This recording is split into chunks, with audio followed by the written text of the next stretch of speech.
Yeah, what I'm thinking is happening is like our good deals are getting sold on wholesale, and then the bad deals are like, so maybe we got to change this process. Exactly, yeah. But like, it's just simplifying and doing the same thing every single time because, yeah, it affects. So now the worst deals are kind of like getting. What about the flips? The flips of average has gone down too. It's 20,000.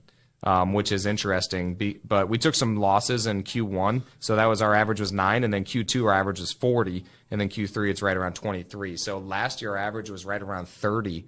So again, I think it is just this like whenever you do that. I think that it sounds like to me anyways that, I think wholesaling first and foremost is good for scale, for risk, for cash conversion, and then from what it sounds like, should just fix and flip the rest. Yeah, probably.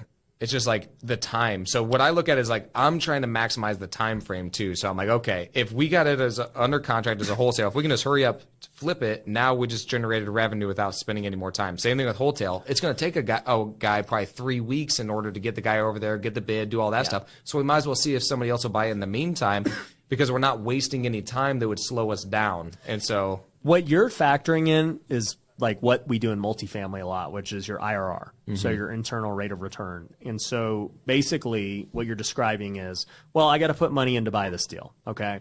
Now, if you're using other people's money, then it could be zero, right? But let's just say you have limited resources and, it's going to take $100,000 to buy this deal. And you know that wholetailing it is going to make you $10,000 and it's only going to take 2 months. Yep. So you invest $100,000 to make 10 in 2 months. Basically, that comes out to a 60% IRR.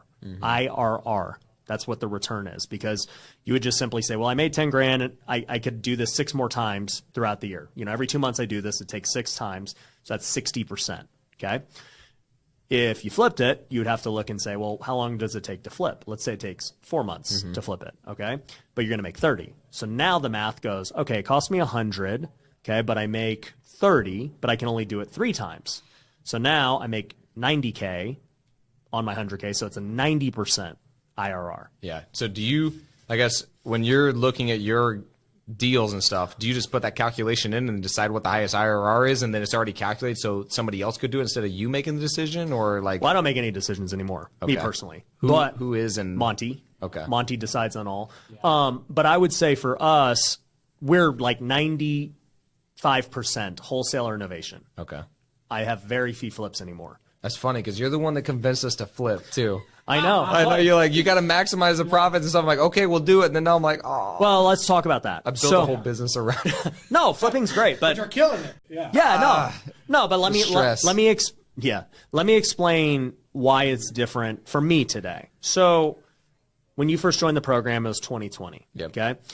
We entered a cycle from 2020 to 2022 where there was no better time to flip. Yeah. I flipped 95% of my properties because, we buy a property, it looks like you're going to make 30, you make 60. Yep. Okay.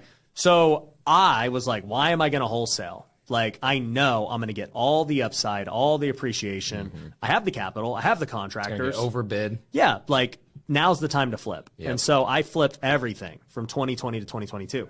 But then, you guys didn't experience this in the Midwest, but I got killed when rates got doubled.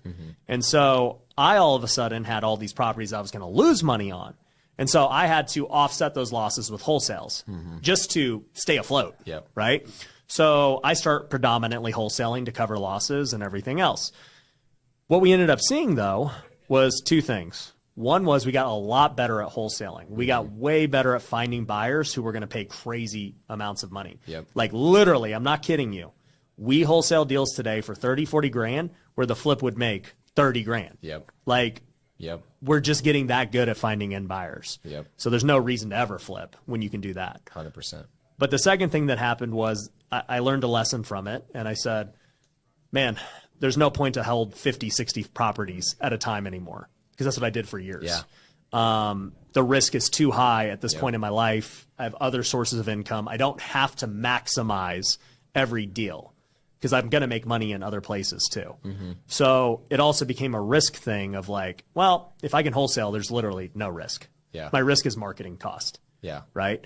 And so that played a factor. And then the third thing that played a factor was also scale. So when I soon realized you could scale wholesaling way faster than flipping. And so once I figured out how to do Facebook ads and everything else, I'm like, oh, this is easy.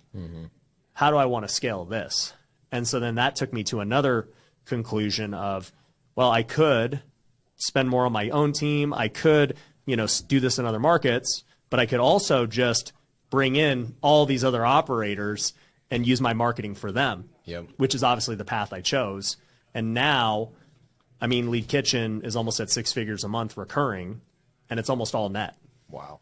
Because they're paying for the marketing. They pay the marketing. You're just paying a retainer. You get my leads. My marketing team's already my marketing team. Nothing changes. We just got to run the ads in your market. Else, that's crazy.